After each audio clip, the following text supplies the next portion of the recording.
Exode chapitre 3. Exode chapitre 3.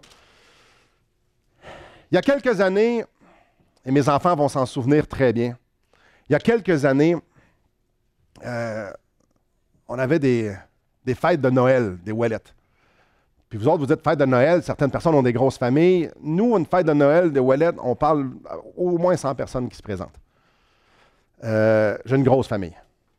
Et j'ai des oncles qui sont généreux.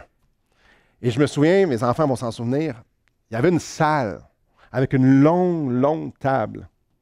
Et j'avais un de mes oncles, lui, il aimait gâter les enfants. Ce qu'il faisait, il achetait au moins plusieurs centaines de dollars de bonbons. Il y avait des bols de bonbons. Mais quand je vous dis des bols, il n'y en avait pas un, là. Des jujubes, là, il y en avait. Des palettes de chocolat, là, il y en avait. Puis appelez tous les bonbons qu'on fait tous comme « Ouh, j'ai déjà mal au cœur juste en entendre parler », c'était là. La seule règle, c'est qu'il ne fallait pas qu'ils soient malades dans les bols de bonbons. Ils pouvaient en prendre à volonté. Puis certains y avaient bien compris, hein. Certains ils ont compris, ils pouvaient en prendre, je ne mentionnerai pas, mettons, celui qui est en arrière, il en a pris juste à être malade. Ils pouvaient vraiment en prendre à volonté. Puis il y en avait d'autres qui étaient plus timides un peu, que ça leur tentait un peu moins. En fait, il y en a qui avaient tellement compris qu'ils se stationnaient à côté des bols de bonbons, puis qu'ils mangeaient les bonbons. Tu sais, après une demi-heure, tu te dis, il va être malade. Mais non, il y avait l'excitation, puis on mange, puis on mange. Puis il y en avait d'autres qui partaient. Puis une fois de temps en temps, il allait jouer ailleurs, dans d'autres pièces. Puis une fois de temps en temps, il venait en prendre 2, 3. Puis ceux qui étaient à côté, ils ont dit, les autres, ils n'ont pas compris. Les autres, ils n'ont vraiment pas compris. Remplis-toi les poches, c'est correct. Il n'en manquera pas. Puis s'il en manque, il y a encore des sacs. On l'a vu sortir les sacs. C'était spécial de les voir. C'est spécial de les voir. Et moi, je fais plus allusion à ceux qui étaient ailleurs. Parce que des fois, on les voyait en train de jouer, puis on disait, vous souvenez-vous qu'il y a des bonbons là-bas? Là? Oui, mais là, c'est le fun ici, là, on joue.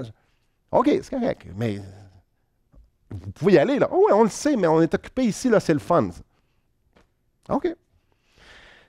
Pourquoi je vous parle de ça? Est-ce que je suis pro-bonbon? Mais vraiment pas. Puis pourquoi c'est que c'est le rapport avec vivre une vie entière pour Christ, avec l'histoire des bonbons aussi?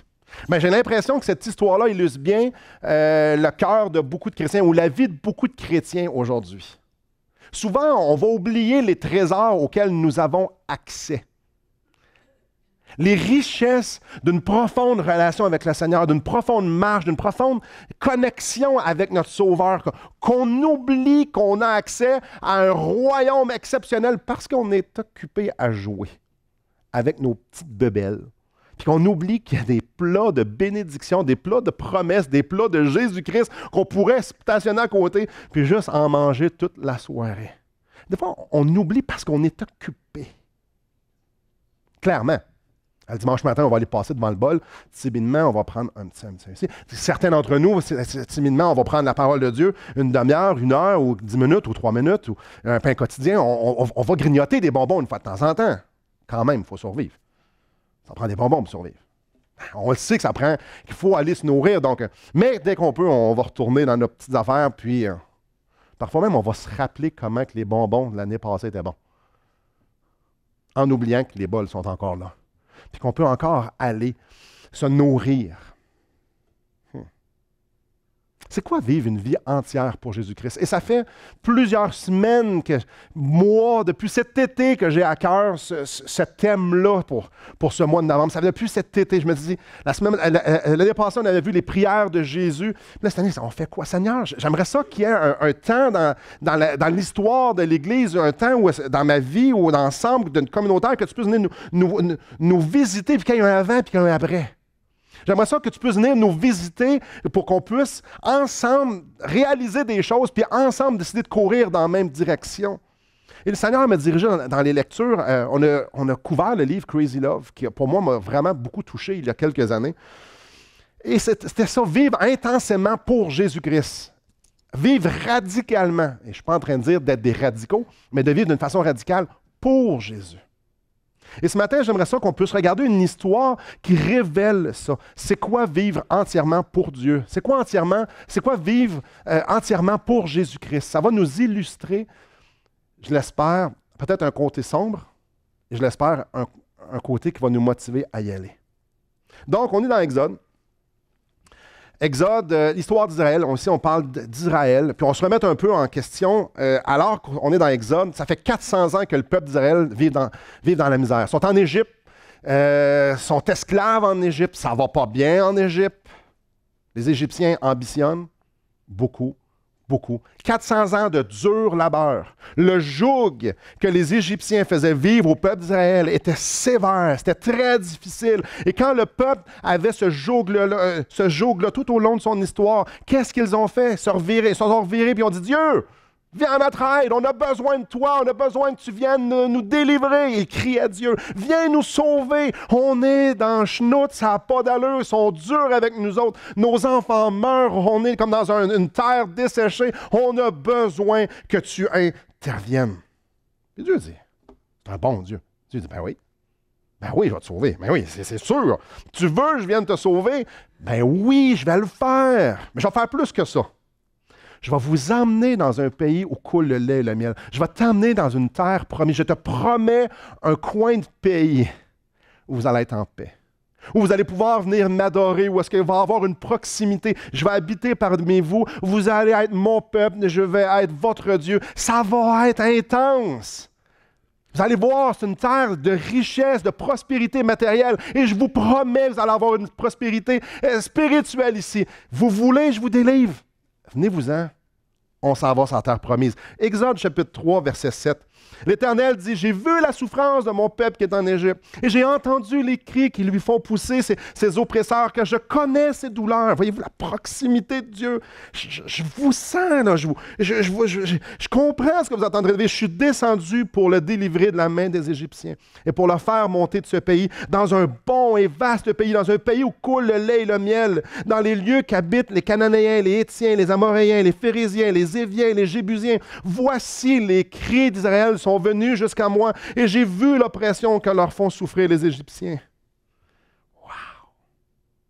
Exceptionnel. Maintenant, va. Je t'enverrai auprès de Pharaon et tu feras sortir d'Égypte mon peuple, les enfants d'Israël. Quelle promesse! Imaginez, vous êtes esclaves, c'est impossible qu'on puisse s'imaginer ça. Mais esclaves, ils n'ont rien à eux. Ils peuvent mourir, ils ont un droit. Les Égyptiens avaient un droit de mort sur eux, sur leurs enfants. Ils n'ont rien. Puis là, Dieu leur dit, je vais te donner un pays qui va être à toi. Là, vous êtes des esclaves aux Égyptiens. Là, je vais être votre Dieu présent avec vous. Quelle promesse! Vous êtes pauvres, là, vous allez être riches. Riches, riches, riches. Je vous le donne. C'est à vous. Venez-vous-en. Venez le prendre. C'est un pays, je vous le donne. Venez-vous-en. Et on sait par la suite, Dieu démontre son infinie puissance. Il démontre à quel point le peuple, il a à cœur, puis à quel point il veut le délivrer, puis à quel point il veut avoir cette proximité-là avec lui. Et bien là, les miracles se succèdent, les 10 plaies d'Égypte. Aïe, aïe, c'est capoté, là, les 10 plaies d'Égypte. On ne les passera pas tous, là, mais c'est une manifestation d'une puissance incroyable. La mer Rouge. La mer Rouge. 1 à 2 millions de personnes qui arrivent devant une mer et qui font « OK, il faut traverser ». Je ne sais pas trop comment ça s'est passé. J'aime penser que c'était vraiment sec à terre, puis qu'il y avait des petits poissons qu'on pouvait voir, comme j'ai vu dans les Bibles d'enfants. Puis... Mais ça a dû, peu importe comment c'était, là. Aïe, aïe. Il n'y a pas personne d'entre nous qui a vu un miracle comme ça, là. 1 à 2 millions de personnes passent au travers de la mer. Mais c'est pas fini. Les Égyptiens, avec les chars, puis Pharaon, puis la grosse affaire, puis il dit, nous, on les suit, puis on va tous les tuer. Et comme par pur hasard, la mer se referme sur seulement les Égyptiens et les Israélites ont été de l'autre côté. Ce n'est pas un hasard, c'est ni une dieucidence non plus. C'était clairement la volonté de Dieu, pure et nette. Dieu voulait délivrer son peuple. Et imaginez, on est sur le bord de la mer Rouge, puis moi, je suis un Israélien, puis je vois ça. Là. On vient de traverser, c'est capoté. Puis là, un peu là, nos ennemis viennent d'être engloutis. Dieu, il est-tu avec nous autres, rien qu'un peu? Et là, en plus, quand ils sont partis, ils ont dépouillé tous les Égyptiens de leurs trésors. Fait que là, en plus que leur armée est finie, ils ont les trésors d'Égypte. Aïe, aïe. C'est pas fini. Le plus beau là-dedans, c'est que la nuit, il y avait une colonne de feu et il y avait une nuée le jour. Dieu était avec eux. C'était visible pour eux. Quand la nuée se levait, on va dire, OK, tout le monde, on lève le camp, on part. Dieu veut qu'on parte. C'était pas comme, ah, je pense qu'on devrait partir. Non, non, la nuée levait. C'est comme exceptionnel, c'est extraordinaire. La manifestation de la volonté de Dieu d'être près d'eux était claire. La puissance qui était manifestée pour que les rendre en terre promise, c'était clair. L'amour que Dieu avait pour eux, c'était fou. Qu'on se le dise. Le peuple avait tout pour avoir confiance. Même le tiers de moins que ça, il aurait dû avoir confiance. C'était trop évident, les miracles et la grandeur. Ah, j'ai oublié, il y avait faim aussi à un moment donné. Hein? Ah, il y a la manne tombée du ciel. Rien n'était laissé au hasard. Rien était laissé au hasard. Quand Dieu promet quelque chose, il est fidèle et il ménage rien pour que ça s'accomplisse. Quand Dieu dit « Je te choisis puis je t'aime, viens vers moi », il va tout faire pour que ça soit possible. Le but, c'était que son peuple puisse goûter sa présence dans la paix, qu'il puisse l'adorer, qu'ils puissent vivre des richesses de leur Dieu. Et là, ils sont dans le pèlerinage, ils sont dans le bois, pas dans le bois, dans le désert, il n'y a pas beaucoup de bois. Ils arrivent à Kadès Barnéa. Peut-être vous vous dites, pourquoi il se met à parler en hébreu? Pas en tout, c'est une ville. Kadès Barnéa. C'est quoi ça? Venez avec moi dans Nombre, chapitre 13.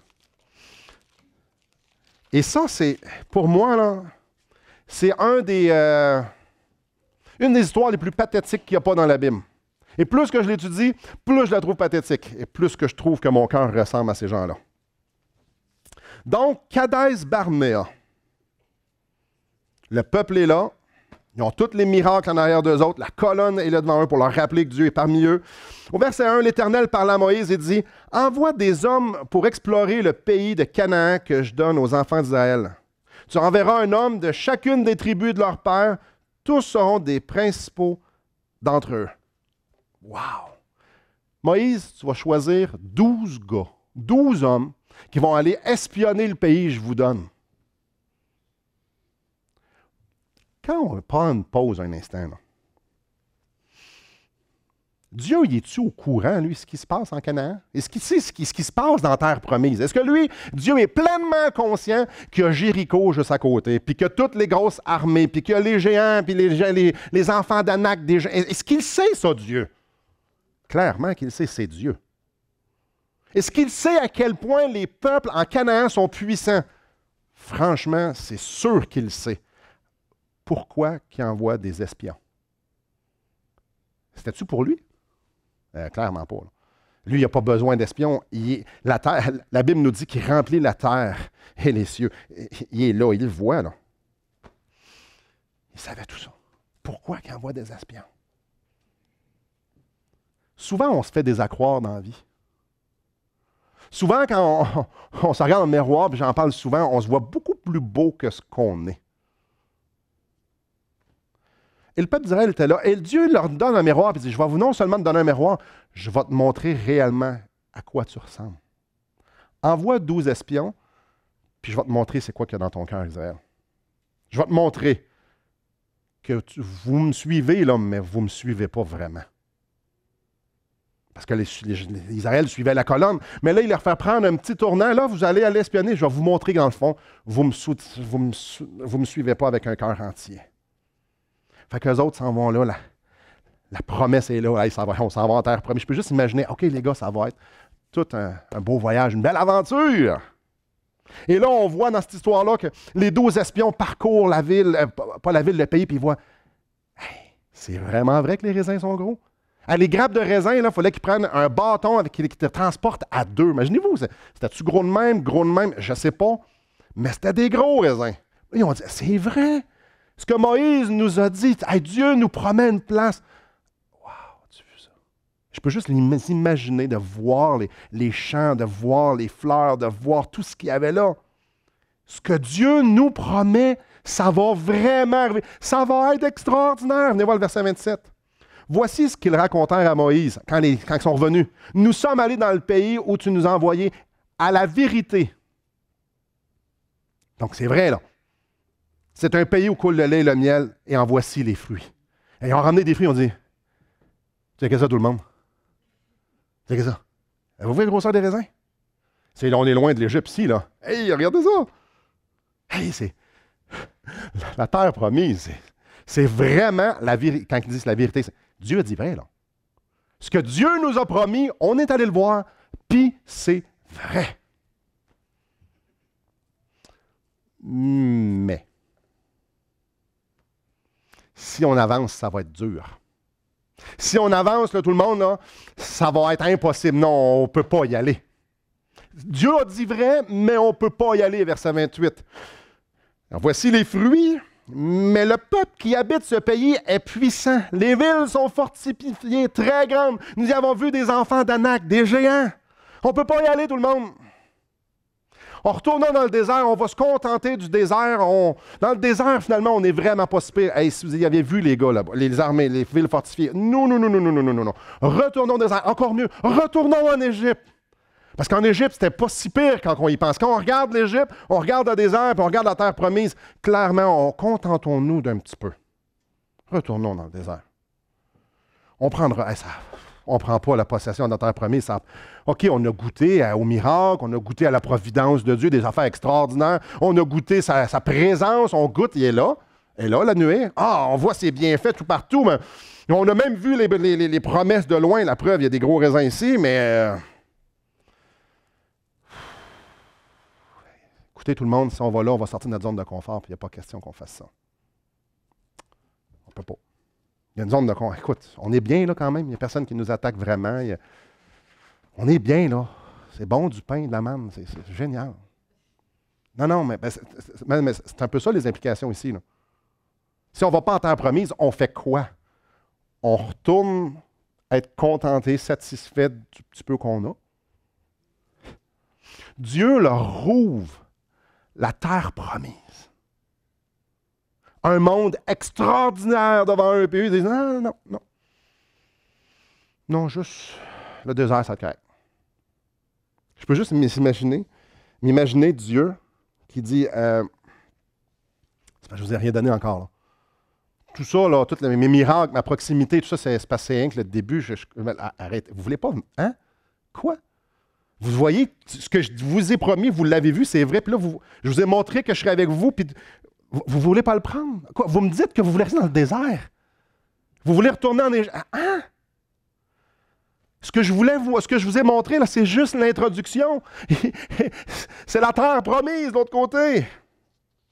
Mais dans les 12 espions, il y avait 2 gars. Josué et Caleb. J'aimerais ça qu'on regarde un peu Caleb. Caleb, lui, ne voyait pas ça du même œil, mais pas du tout. Lui, il a vu la même affaire que les espions. Il a vu les mêmes villes fortifiées. Il a vu les mêmes grosses armées. Il a vu les mêmes géants. Il a vu les mêmes raisins. Il a tout vu. Puis lisons sa réaction au verset 30. Caleb fit taire le peuple. Puis j'imagine que ça n'a pas dû être une tâche facile. Parce que je peux juste imaginer qu'ils étaient tous les anciens ensemble, tout autour, puis là, ça parlait « Oh non, on ne peut pas y aller ». J'imagine qu'il y avait quand même une certaine foule. Et Caleb, il dit « Là, taisez-vous ». Puis il murmurait contre Moïse « Taisez-vous. Montons, emparons-nous du pays, nous y serons vainqueurs. » C'est arrêté, là. Caleb dit « Moi, je veux ce pays-là. » Quoi? Je dis, je vous écoute parler, on ne prendra pas possession de ce que Dieu veut nous donner. Moi, Caleb dit, non. Moi, on y va. Non, arrêtez, moi, je veux ce que Dieu veut me donner. La différence est marquante. Si Dieu me promet une vie avec lui, si Dieu me promet une vie de communion, une vie de prospérité spirituelle et matérielle, une paix où est-ce que je vais pouvoir vivre en paix, élever mes enfants en paix, une vie d'adoration où est-ce que je vais pouvoir aller au temple et offrir des sacrifices, une vie d'obéissance, Dieu m'offre ça. Caleb dit, moi, je veux ça. Quoi, vous ne voulez pas y aller? Ah non, allons-y. Ah, hop, tout le monde, on y va, là. Il n'y a rien là, Dieu est avec nous autres, on y va. Et il devait être dans tous ses états. Quoi, je ne rentrerai pas en terre promise à cause que vous... C'est ça que vous me dites? Dieu nous a emmenés jusqu'ici. Puis là, vous me dites qu'on arrête, on n'en veut pas plus. Dieu nous a sortis de l'esclavage, il nous a nourris, il nous a emmenés, il a pris soin de nous autres. Puis là c'est rendu qu'on peut se prendre possession. Puis non, on goûtera. Non, vous n'en voulez pas plus, à pas creuser votre appétit de pouvoir goûter ce que Dieu veut tout nous offrir. On connaît l'histoire. La voix de Dieu a porté beaucoup, la voix du peuple, leur cœur dur, a porté beaucoup plus fort que la voix de Caleb et de Josué. On connaît l'histoire. Le peuple a dit, non, on va juste prendre un peu de Dieu. On va rester dans notre zone de confort. On va continuer de l'adorer, on va continuer de faire l'observation, mais dans le désert, puis de préférence en Égypte. Ça devait bouillir en dedans. Caleb devait dire, mais moi, je veux y aller. Dieu, il veut me donner gros, puis moi, je ne pourrais pas l'avoir. Dans la tête de Caleb, quand Dieu t'offre de vivre pour lui, tu fonces. Il y a des murailles. Ouais, puis des murailles, des géants. Il y a des quoi? Des géants. Mais oui, puis j'ai Dieu sur mon bord. On a vu l'armée d'Égypte se faire engloutir. Il y a des géants. Sérieux? C'est ça qui vous empêche de venir. Moi, je ne goûterai pas. Lui, il avait envie de vivre tout ce que ça voulait dire que d'être enfant de Dieu. Pas le peuple. Le peuple en voulait juste un petit peu. Venez avec moi dans Deutéronome. Deutéronome au chapitre 1. Caleb, c'est un homme droit. Caleb, c'est un homme qui voulait de Dieu, qui voulait marcher, il voulait obéir, il voulait goûter, il voulait la présence de Dieu. Il voulait être un adorateur, il voulait montrer à ses enfants c'était quoi vivre pour Dieu, puis c'était quoi goûter Dieu. Dieu veut m'ouvrir son royaume pour que je puisse aller piger dedans, à grandes dents, je peux prendre mes bols, aller tomber dedans. Il voulait montrer à ses enfants, let's go, on tombe dedans. On va saturer de Dieu, on va saturer d'adoration, on va saturer d'obéissance. Il y a juste ça qui a de l'importance. C'était ça qu'il y avait dans le cœur. C'était ça qu'il y avait dans le cœur de Caleb. Deutéronome, chapitre 1, verset 35. Aucun des hommes de cette génération méchante ne verra le bon pays que j'ai juré de donner à vos pères. Tous ceux en haut de 20 ans. À Kadesh-Barnéa, il y a eu un point, c'est un point transitoire dans l'histoire d'Israël. Tous ceux qui avaient 20 ans et plus n'ont pas vu la terre promise. Ils n'ont pas pu expérimenter la vie que Dieu avait pour eux, à part 2 personnes, Caleb et Josué. Ils ont vécu pendant 40 ans dans le désert. Ils sont tous morts. Combien de centaines de milliers de personnes? Je ne pourrais pas vous les compter. Je ne suis pas certain du chiffre. Mais c'est des centaines de milliers de personnes qui sont mortes dans le désert parce qu'ils n'ont pas voulu avoir ce que Dieu avait pour eux. Ils n'ont jamais pu avoir ce que Dieu avait promis. 40 ans, tous ceux en haut de 20 ans. Je vais continuer à lire. Excepté, verset 36, excepté Caleb, fils de Jéphuné. Il le verra, lui. Et je donnerai à lui et à ses enfants le pays sur lequel il a marché, parce qu'il a pleinement suivi la voie de l'Éternel. Dieu voyait le cœur de Caleb. Il voyait le bouillonnement qu'il avait dans son cœur. Puis il voyait qu'à quel point Caleb voulait goûter aux promesses de Dieu. Il voulait avoir cette vie-là que Dieu promettait. C'était ça sa vie. Même s'il retournait dans le désert, son cœur voulait avancer pour Dieu. Il voulait goûter Dieu. Il dit, moi je veux Dieu. Il dit, moi je veux aller en avant. Je veux continuer. Je veux ce que Dieu promet. Puis Dieu a honoré le cœur de Caleb. Caleb, tu vas expérimenter la terre promise. Vous êtes 2 qui allez le faire. 2 de ceux qui ont, dans la gang, qui ont désobéi. Vous avez obéi, Caleb et Josué. Toi, Caleb, tu vas le voir, la terre promise. Veux-tu encore expérimenter la terre promise, Caleb? Parce que là, ici, sont encore à la porte. Caleb, il a encore le choix de dire, j'y vais ou j'y vais pas. Il a encore le choix de dire, moi, je vais rester en arrière, ou de dire, non, Dieu me le promet. Encore, 40 ans plus tard. Ça va être facile? C'est le même monde, c'est les mêmes villes, c'est les mêmes armées. Tu veux-tu y aller? Il y avait encore des batailles à faire. Caleb, tu veux-tu encore y aller? Si tu veux, je vais honorer ta foi. Vas-y. Avec moi dans Josué. On voyage beaucoup ce matin. Josué, tout de suite après Deutéronome. Josué, chapitre 14. Et c'est un passage percutant. Et ici, il y a des gens qui sont un peu plus avancés en âge, qui ont plus d'expérience, ou, communément appelé, vous êtes beaucoup plus vieux que nous. Essayez de vous remettre dans ça ici. Là. Puis les plus jeunes, c'est impossible de pouvoir s'imaginer à 85 ans, mais essayons un instant. 85 ans, on fait quoi d'habitude? On prend sa retraite, puis on se repose, puis on jouit de la vie qu'on a. Pas pour Caleb. Pas pour Caleb. Je vais lire quand même un assez grand passage. Chapitre 6, écoutez bien. Chapitre 14, excusez-moi, verset 6. Les fils de Juda s'approchèrent de Josué, parce que c'était Josué qui dirait tout ça à Gilgal. Et Caleb, lui aussi, fils de Jéphuné, le Kénésien, lui dit, « Tu sais ce que l'Éternel a déclaré à Moïse, homme de Dieu, à mon sujet, et au tien à Kadesh-Barnéa. » Josué, tu t'en souviens que Dieu nous a promis que si on voulait avoir la terre promise, une place, un petit lopin de terre pour nous autres, Dieu nous le donnerait. Tu t'en souviens-tu? J'étais âgé de 40 ans dans ce temps-là. Lorsque Moïse nous a envoyé, serviteur de l'Éternel, m'a envoyé à Kadesh-Barnéa pour explorer le pays, et je lui fis un rapport avec droiture de cœur. Tu t'en souviens, Josué? Josué était là. Mes frères qui étaient montés avec moi découragèrent le peuple, mais moi, je suivis pleinement la voie de Dieu, de l'Éternel, mon Dieu. Et ce jour-là, Moïse jura en disant, « Le pays que ton pied a foulé sera ton héritage à perpétuité pour toi et pour tous tes enfants, parce que tu as pleinement suivi la voie de l'Éternel, mon Dieu. » Tu as vu le pays? Où est-ce que tu es allé? Ça va être à toi. Maintenant, voici l'Éternel m'a fait vivre comme il l'a dit. Il y a 45 ans que l'Éternel parlait ainsi à Moïse, lorsque Israël marchait dans le désert. Et maintenant, et voici, je suis âgé aujourd'hui de 85 ans. Je suis encore vigoureux comme au jour où Moïse m'envoya. J'ai autant de force que j'en avais alors, soit pour combattre, soit pour sortir et pour entrer. Donne-moi donc cette montagne dont l'Éternel a parlé dans ce temps-là. Car tu as appris alors qu'il s'y trouve des Anakim. C'est pas les plus faciles, eux autres. Là. Il y a des villes grandes et fortifiées. Attends un peu, il y a 85 ans. Il dit, donne-moi ça, là. Je le sais qu'il y a des Anakim, je sais qu'il y a des villes fortifiées. Donne-moi-les, je vais les prendre. L'Éternel sera peut-être avec moi, je les chasserai comme l'Éternel a dit.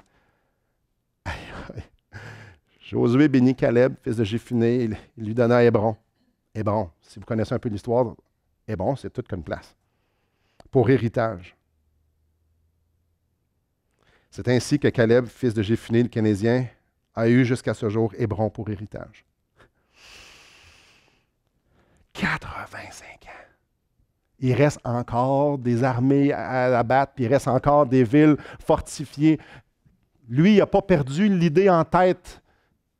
Je veux ce que Dieu veut me donner. Dieu me promet que si j'y vais, je vais avoir une terre extraordinaire, je vais pouvoir vivre dans la prospérité spirituelle et matérielle. Caleb dit, moi je vais y aller. Et non seulement pour moi, je vais montrer à mes enfants aussi comment ça marche la patente avec Dieu. Je vais montrer à mes enfants comment c'est fidèle. Et mes enfants vont eux autres aussi pouvoir prospérer. Où est-ce que Dieu m'a fait prospérer? Parce que je suis allé conquérir par sa force à lui. Caleb était pleinement conscient qu'à 85 ans, ça prenait le même Dieu qui les a fait sortir d'Égypte pour pouvoir conquérir Hébron. Puis il dit, moi, peu importe ce qu'il y a devant moi. Peu importe ce qu'il y a devant moi, ça n'a pas d'importance, Josué. Je veux ce qui est à moi, ce que Dieu me donnait, ce qu'il m'a promis. J'en veux plus. J'en veux plus. Ce que j'ai maintenant, ce n'est pas assez. À 85 ans, il aurait pu faire ses tentes où ce qui était là, présentement, puis avec le reste du peuple. Il dit non. Si Dieu me dit qu'il y a plus, je veux plus. Peu importe les obstacles, peu importe combien ça coûte. Sans compromis, je veux ce que Dieu veut me donner. Sa vie entière avait juste un but. J'en veux plus. J'en veux plus. Je veux plus de Dieu. Je veux les promesses de Dieu. Je veux aller où ce que Dieu veut que j'aille. Pourquoi? Parce que c'est la seule chose qu'il y a à faire. Voyons donc. Puis là, à la fin de sa vie, Il avait juste donné juste quelques villes fortifiées à combattre, puis des géants, puis tout ça, quelques armées à combattre, puis après ça, on pouvait l'avoir. Quel obstacle? Il dit non, c'est pas grave, ça. Vive une vie entière pour Christ. Ouais. Chaque respire de ma vie, je l'investis pour Christ. Pour saisir qui il est et tout ce qu'il a à m'offrir. Vivre une vie entière. Pour courir dans une direction. Je suis prêt à perdre ma zone de confort, je suis prêt à perdre ma vie, à perdre mes ambitions, à perdre qui je suis pour pouvoir saisir la connaissance, l'excellence de la connaissance de Jésus-Christ. C'est ça le thème de ce mois-ci. Je suis prêt à tout abandonner. Parce que je le sais que où est-ce que Dieu m'appelle, c'est infiniment plus grand que où est-ce que je peux être présentement.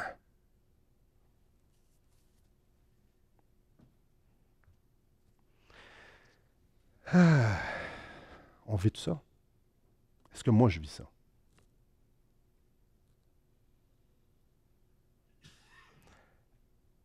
Est-ce que la vie que je suis en train de vivre, est-ce que la vie qu'on vit, là, vous, pas celle qu'on veut projeter, pas celle... Le cœur que j'ai, est-ce que c'est ça que Dieu veut ultimement pour moi? Ça, c'est une question qu'on doit se poser. Dans l'état, la façon que je vis, la façon que je pense à propos de Dieu, à propos de tout, est-ce que je suis arrivé en terre promise, moi, là? Est-ce que j'ai saisi l'ampleur de la vie de Jésus-Christ, puis je peux dire,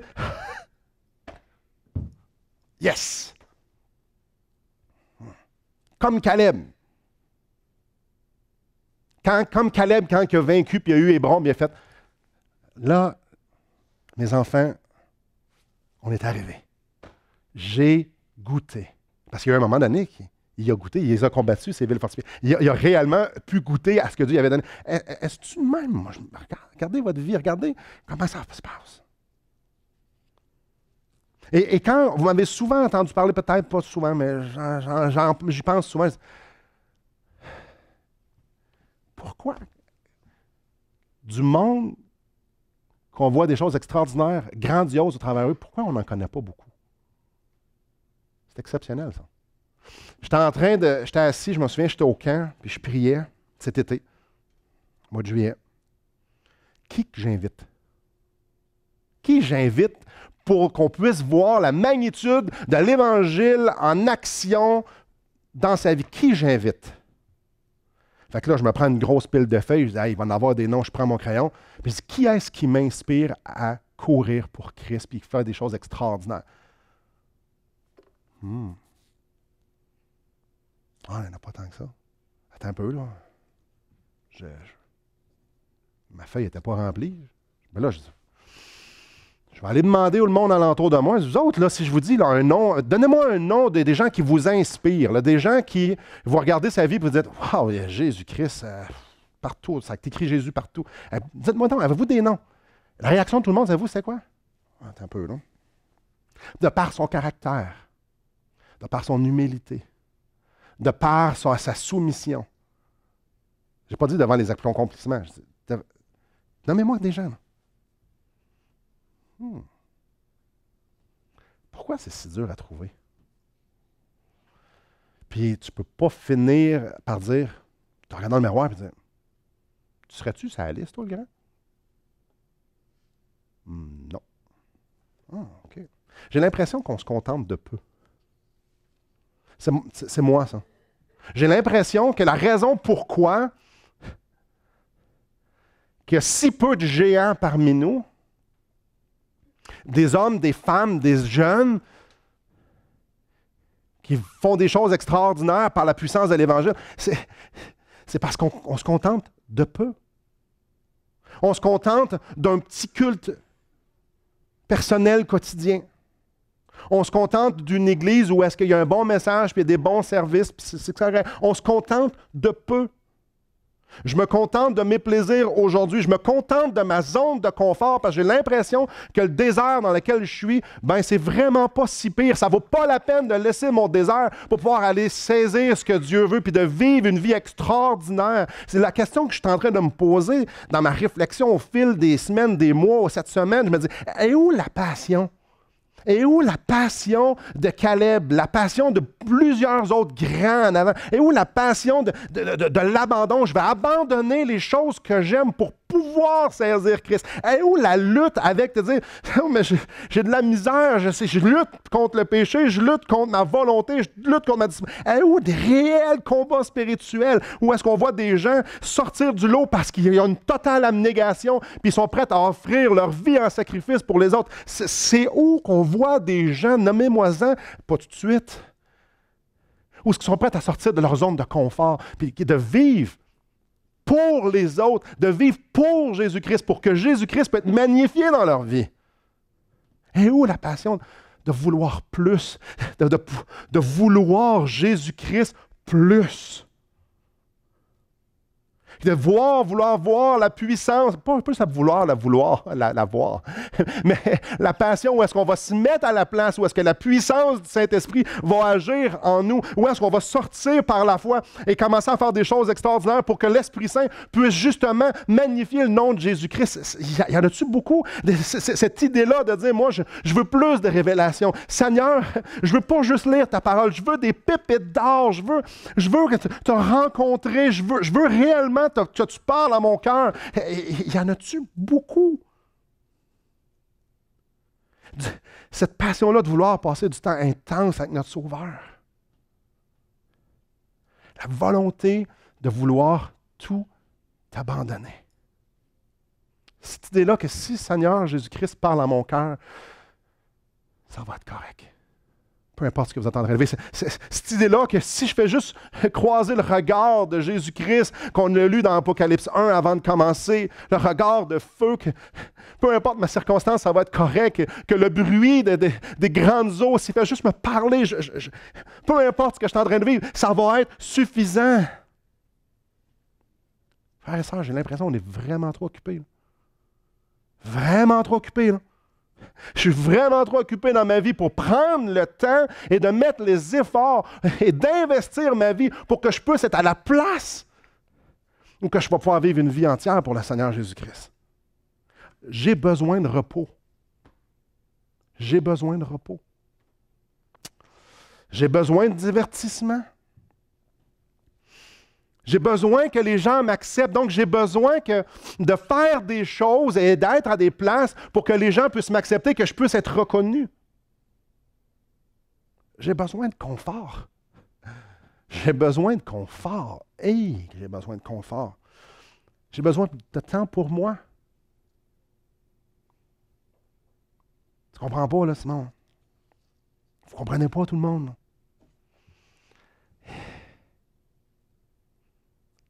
Réalisez-vous que ce genre de langage-là, c'est ça que le peuple d'Israël disait? On ne peut pas aller là-bas. On ne peut pas prendre la terre promise. On ne peut pas saisir la vie que Dieu veut nous donner. Il faudrait combattre. Ça va être difficile. Il faudrait investir notre vie. Là, présentement, on peut avoir notre activité. On peut même, il y a le tabernacle. On peut même adorer Dieu dans le désert. Là, pourquoi qu'il faudrait tout abandonner? Là? Non. Le peuple disait ça.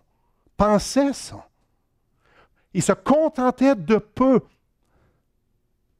Christ me dit, si tu me veux, viens. Si tu veux avoir une vie trépidante, capotée, une vie où est-ce que tu vas faire des choses folles ou que tu vas voir des choses folles, viens me voir. Fais juste passer du temps avec moi. Puis moi, je me dis, ben là, faut que j'aille là, faut que je fasse ci, faut que je fasse ça. Ça n'a pas d'allure, voyons donc.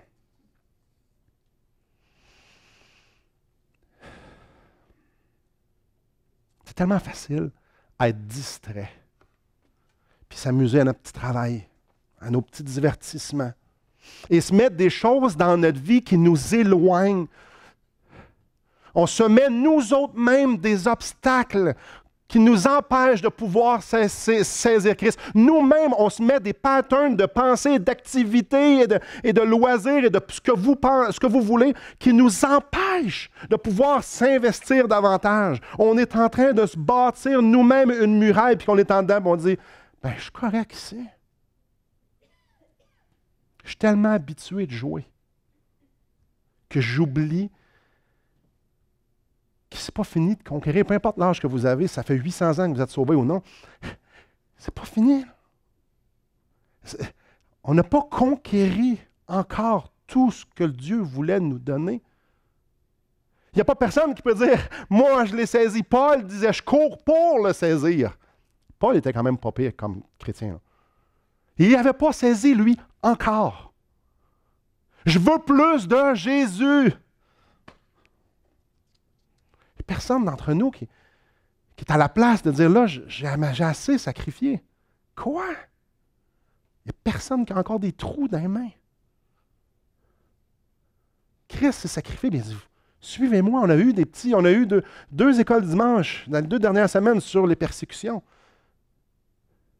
Puis c'est vrai, je suis d'accord avec Francis Chan, souvent on va rendre des héros, des gens qui écrivent des livres, des grands prédicateurs, des ci, des ça, mais les vrais héros, c'est ceux qui sont sur le terrain, puis qui souffrent, puis qui disent, moi, pour Christ, je veux avancer, je veux Christ, je veux saisir Christ, puis ils vont faire ce qu'on va faire, même si ça l'implique d'être persécuté. Je suis tellement habitué de jouer. Après ça, on se demande pourquoi c'est si dur, les épreuves. Si demain matin, si cet après-midi, on vous disait, vous avez le cancer du cerveau, puis il vous en restera probablement pas longtemps à vivre. Est-ce que vous êtes inondé d'émotions qui fait comme « Ah non! » Vous êtes comme Christian et Lucie qui ont dit « Yes! Je ne voudrais rien changer. La souffrance, les difficultés, les si. Yes! Si Dieu se glorifie, moi j'en veux de ça. » Après ça, on est tellement centré sur nos petits besoins, nos petites affaires, que lorsqu'arrivent des pépins, on fait « Ah, je capote. » Et où la grâce que tu me promets? Tu m'as promis de me délivrer. Toute ta vie, je t'ai demandé de me suivre, puis tu t'étais plus occupé à te faire une vie. Maintenant, là, c'est quoi, là? Avez-vous remarqué que dans la discussion, j'ai mis un emphase spécial qu'ils n'ont pas arrivé par hasard où ce qu'ils étaient. Ils ont vécu une vie comme ça. Et leur réaction, c'était la conséquence. Ce n'est pas la conséquence, c'est juste la continuation. Ce qui veut dire, c'est que leur vie était comme ça, puis là, cette épreuve-là, c'est correct. Vous perdez votre job demain, vous venez casser comme un clou. Sans le sou. Vous tombez malade. Ça arrive comment? Est-ce que moi, ma vie, là, est centrée réellement sur Jésus-Christ? Je ne peux pas m'empêcher de dire qu'il y a plus. Ben, je lis la Bible, puis je regarde les gens, puis je regarde des témoignages, puis je regarde, il y a plus. Je regarde comment il m'a sauvé, à qu'est-ce qu'il a fait dans ma vie, les grandes délivrances, les grandes promesses se sont réalisées dans ma propre vie. Puis je peux pas. C'est clair qu'il y a plus que ce que je suis en train de vivre, puis ce que vous êtes en train de vivre. C'est clair qu'il y a plus. C'est clair que dans ma vie même, je le sais qu'il y a plus. Ma question, c'est est-ce que je suis en train de courir pour vouloir la saisir? Est-ce que je suis en train de tasser des obstacles pour dire Seigneur, c'est ça que je veux? À 85 ans, Caleb il a dit moi, je veux continuer, je ne veux pas arrêter. Je veux te goûter, je veux connaître tes perfections, je veux goûter la vie. C'est à ça qu'on devrait être. Frères et sœurs, ma prière, c'est que ça soit ça le cri de nos cœurs ce matin. Jésus nous dit, viens. La croix nous dit, viens. La résurrection nous dit, viens. Jésus-Christ qui est au ciel nous dit, viens. Béni de toute bénédiction spirituelle dans les lieux célestes en Christ. Il est-tu gros, le bol de bonbons? Viens te parquer à côté. Viens là. Quoi, tu as une job? Ouais, viens. Ah, ta job rentre en conflit avec ça. Ben, tasse le bol de bonbons et va travailler. Ah, mais moi, il faut que je dorme. Ben oui, ben tasse le bol de bonbons et va dormir. Ah, mais moi, il faut que je m'occupe de mes enfants. Clairement qu'il faut que tu t'occupes de tes enfants. Ben tasse Dieu puis va t'occuper de tes enfants. Ah, ma femme, mon mari ne me permet pas de... C'est ça, on tasse Dieu. C'est ça dans ma vie. Ah, mais là, c'est telle émission qui sort clairement. Ben oui, tasse Dieu, va l'écouter ton émission. Ben oui, j'ai pas de temps. Lâche Facebook, lâche les émissions, lâche ton journal, lâche tout le monde qui te pourrisse la vie, toutes les mauvaises influences, puis vas-y auprès de ton Sauveur. L'idée, c'est qu'on n'a plus de villes fortifiées, on n'a plus de géants devant nous autres, mais on a quand même des choses à conquérir et à abattre devant nous autres. Et le Seigneur a dit, viens, puis moi je vais te battre, je vais combattre pour toi, mais fais juste mettre le pas en avant. Veux-tu les enlever, ces murailles-là? Viens-t'en! Soyons lucides. Et c'est non seulement de dire, oui Seigneur, je veux toute la place, je veux tout te donner la place. Non seulement il faut le dire, non seulement il faut réaliser que Jésus-Christ n'a pas une grande place dans notre vie. Il faut être lucide et dire, qu'est-ce qui prend la place? C'est quoi qui prend la place? C'est-tu mon sommeil qui prend la place? C'est-tu ma maison? Ben, j'ai une grosse maison, chérie, j'ai besoin d'aller travailler.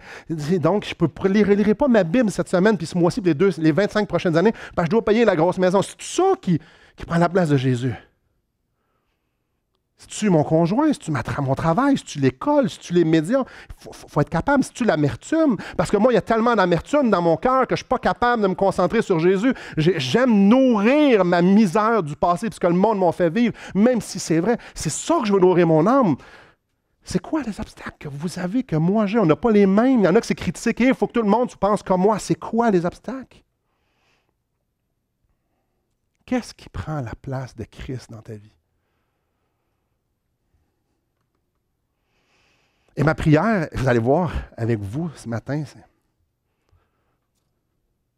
c'est non seulement de tout pointer ça, mais c'est de me mettre un défi puis de vous le mettre un défi. Combien d'entre nous allons réellement dire à Dieu, enlève-moi-les? Combien d'entre nous ce matin, ne levez surtout pas vos mains, qui va dire, Seigneur, tantôt quand on va se courber en prière devant la table du Seigneur pour se rappeler ce que lui a souffert pour que nous, on puisse faire participer de ça. Combien d'entre nous allons réellement dire, Seigneur, peut-être vous savez déjà ce que vous devez abandonner. Peut-être vous ne le savez pas. Combien d'entre vous, Seigneur, enlève-les. Enlève-les sur mon cœur. Détache ça de mon cœur. Je ne veux plus l'avoir. Qui va faire les changements qui s'imposent? Qui va dire, moi, je veux plus de Jésus. Donc, je veux me mettre à la place où il va pouvoir travailler avec moi. Je ne sais pas, peut-être le Saint-Esprit est en train de vous dire, hey, c'est ça, c'est ça, c'est ça. Si vous lui demandez, il va vous le dire, c'est garanti. Puis il dit, non, pas ça, je ne suis pas prêt à ça. Ah non, ça, je ne peux pas. Peut-être c'est votre carrière. Peut-être une maison, je n'ai aucune idée. Moi, je sais quoi, par exemple. Si on prend l'exemple de Caleb, il n'a pas perdu au change. Puis on sait qu'on ne perdra jamais. Notre tête sait qu'on ne perdra jamais au change. Notre cœur a envie de tenir bien solide. Puis de dire, on va rester dans le désert. Et ma prière, c'est que le Saint-Esprit vienne nous dire, en avant, enlève ça, ça. Offre-moi-les. Je vais les prendre. Ce qui est intéressant, c'est que Dieu ne le fait pas parfaitement.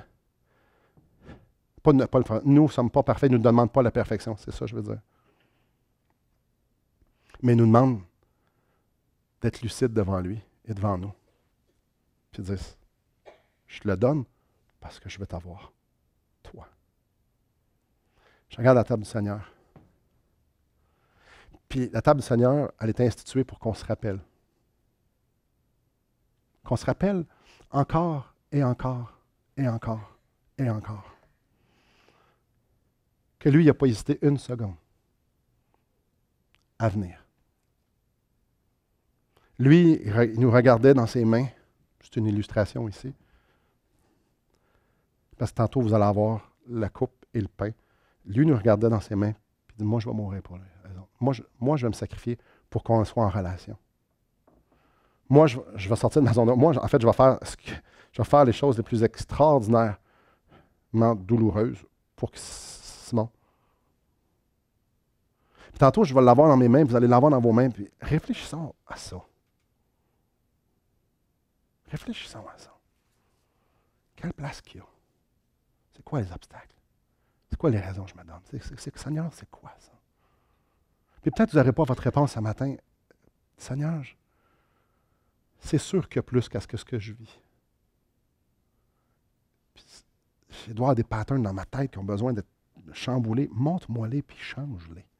Seigneur, viens arracher de ma vie ce qui prend ta place. Alors que les gens vont passer les éléments, j'aimerais ça que vous puissiez passer ça en tête. Et si vous n'êtes pas sauvé, si vous n'avez pas mis votre foi dans ce sacrifice-là, je vous encourage tellement de courir vers Christ. Je vous encourage tellement de dire, Seigneur, tu es mort pour moi, je vois ta passion, ton amour si extraordinaire pour moi. Viens me sauver, viens prendre mes péchés, viens. Je la veux, cette vie-là. Vous pouvez le faire là. Laissez passer les éléments, ça ne vient pas tout de suite. Mais prenez le temps pour dire, je mérite d'être séparé de toi, puis toi, tu as tout fait pour moi. Si vous n'avez pas été baptisé, vous n'avez pas témoigné publiquement dans les eaux du baptême, dans les eaux, de dire, moi, je veux suivre Jésus, laissez passer ça. Faites-vous baptiser. Réfléchissez. Je veux-tu ça, moi? Je veux-tu dire au monde entier, Jésus-Christ est mon sauveur, puis je veux marcher en bonne conscience avec Dieu. Puis tous ceux qui se sont baptisés, ceux qui vont le prendre, ouf, allons à la même place. Je veux-tu que ce soit Jésus-Christ qui soit magnifié dans ma vie? Si oui, je vous encourage à dire, Seigneur, prends tout.